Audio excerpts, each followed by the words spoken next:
In this presentation, we'll be looking at the areas of linguistics. You should understand that linguistics covers 5 basic areas. Now, of course, these areas can be further divided into more specific areas, and there are a few peripheral areas that are not mentioned here. But basically, there are 5 areas: pragmatics, semantics, syntax, morphology, and phonology. Pragmatics is the study of how language is used every day. How do you lie? How do you give a lecture? How do you talk to your friend? How is that different from talking to your boss? How do you convince someone to do something? How do you be sarcastic? Semantics, on the other hand, looks at what language means. Not just what individual words means, although it does look at that, but also what do sentences mean? What does discourse mean in practice?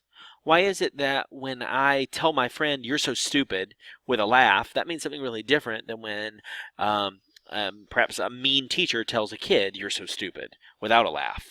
How is it different? How's the meaning constructed in a different way? Syntax looks at the structure of sentences. What words go where? What words come before other words? How can they be used?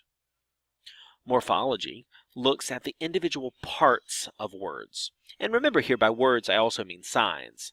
So morphology would take a word like re-establishment and notice that the part re means something, the part establish means something, and the part meant means something. Or similarly, morphology might look at the sign "I give you" and notice that the direction of the sign means something, as well as the hand shape. If you change the direction, the meaning can change. If you change the hand shape, the meaning can change. These are the morphemes of the language. And then finally, phonology looks at the even smaller parts of language that have no meaning on their own. That is, if you think of a word like cat, each individual sound doesn't mean anything. The C sound doesn't have meaning on its own. You have to put it with the other sounds to mean something. That's different from the re in re-establishment, because re does mean something on its own. That's why re is a morpheme that has meaning, whereas k is a phoneme that doesn't have meaning by itself. We're going to look at that in sign language too and see that some parts have no meaning on their own and they're phonemes, phonological. Other parts do have meaning and they're morphemes, they're morphological. Basically, you should just understand that the big picture is pragmatics and syntax deal with the whole of language. Pragmatics and semantics deal with the whole of language, while syntax deals with smaller parts, but still sentences that are put together and how they form.